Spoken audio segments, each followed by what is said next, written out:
I am kind of surprised that this character was brought up so much when I was taking suggestions for the underrated series, but definitely a couple people said Masacre should be on the list, which I'm cool with because I love playing this guy, and especially with the decay tactic, I've been playing him so much lately.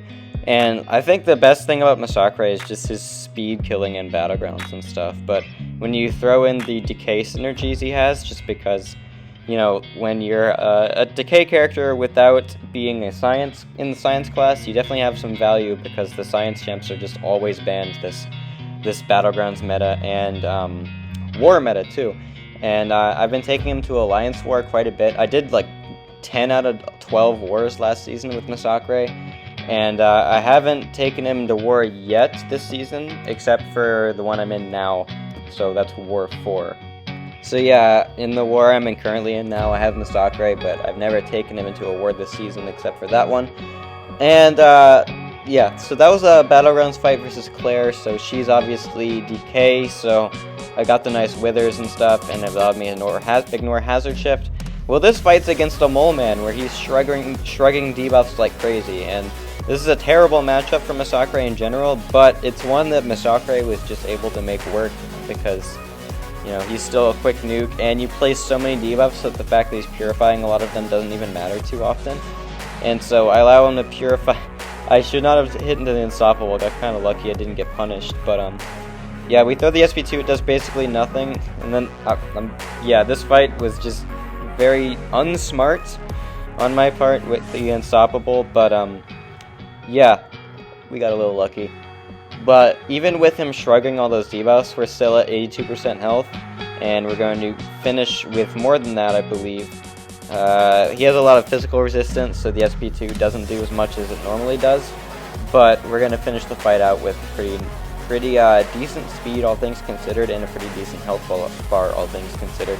76 seconds with him purifying almost everything, pretty great, and it being a bad matchup for his damage, also pretty great.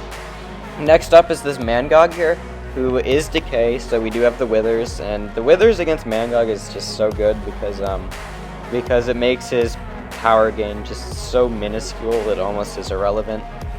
And so we're going to be baiting SP1s here, and I do need to be careful of the Unstoppable, but it's something that I just didn't think about too much. I always forget about the Unstoppable when I dex, that it comes right back, but yeah, it's not that big a deal because we didn't trigger it more than once. I know it's coming later, but we didn't trigger it too many times. And I remember how it happens. I think I dex the first of his SP2, then block the rest, and go to counter, and the dex buff triggers the Unstoppable, which I just forgot about, and yeah, there it is. So we lost a little bit of health, but we're still killing him quite fast, which is what I care about most. And I think this matchup was a win anyway, so my stupidity didn't make me take that much. So yeah, there goes Mangog, and we do win the round, 69 seconds. And next up, we're actually doing war gameplay. So this fight is against Node 49 Dragonman, and this is stun reflection, polka dot power, both things that he can't handle because stun reflection goes away if you place an incinerate or poison, I believe, and polka dot power, once we get ignited, we're going to be constantly triggering, so that's pretty great.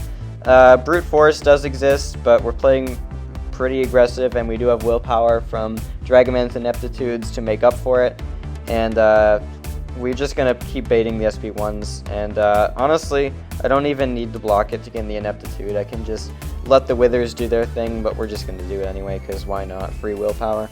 We're going to bait his SP2 here, and actually in my game plan for this fight, I'm not even sure. It might have been to go for SP2s, it might have been doing SP1s, I don't remember in hindsight, but either way, we went for an SP1 to refresh his incinerates, which it looks like it was worth it because they're ticking for almost 4k per half second, so that's pretty great. And that fight went down pretty fast. So next up is this Darkhawk on node 39, I want to say. I don't remember exactly, but we're facing Darkhawk here because with Masacre here because Darkhawk, the biggest problem against him is the auto block, and if you don't knock Darkhawk down, you're never going to trigger his auto block. So Masacre can do a full rotation where he doesn't ever have to knock the opponent down if you just throw your SP2 into his block. So we're going to be doing that because, you know, never have to knock him down, do a perfect rotation. It's pretty convenient if you ask me. And this Darkhawk is almost dead after the first SP2. We're just going to go for a few incinerates and then we'll finish the job at 99% health. So Masacre is honestly one of the better Darkhawk counters in the entire game just because his rotation doesn't require him to knock down a champ ever. So that's pretty great. I mean, you could do SP1 rotation, but that's just like your backup rotation most of the time anyway. So next up is this Sasquatch, and Sasquatch's decay, so we do get to take advantage of the withers, but we also have to watch out for the unstoppable because while Masacre's rotation doesn't require to ever knock down, sometimes you do want to knock down just because when I'm dexing, I should have paid more attention to the unstoppable there. It's just sometimes my brain just, I don't understand why, I just don't watch the unstoppable sometimes. I could have got punished there, but luckily I didn't. And now we're just letting the incinerates do their thing, letting despair do its thing to keep him from healing up too much because, well, he's actually unduped, so he wouldn't even heal up too much. But if he was, we'd have despair with those incinerates to make it completely irrelevant. And then, yeah, there goes that Sasquatch. So last up is Photon on also node 49. I took this fight, I think, twice, maybe 3 times last season, and Masacre does a pretty good job. I'm not sure if he's the perfect counter, but he does do, again, a very good job. And Photon is not tactic here, so we don't have to worry about the unstoppable, but we also don't take advantage of the withers, which I guess we don't really need, so it doesn't matter. But one thing we do need to be careful of is the fact that Photon's mediums cannot miss, so when I throw my SP2 into her block, I need some distance to make sure that I can recover before she counters me with it. So we are just trying to kill this chick as fast as possible, because once she gets into pure light form, it's going to be a lot harder to, I don't know what I'm trying to say, it's just going to get a lot harder.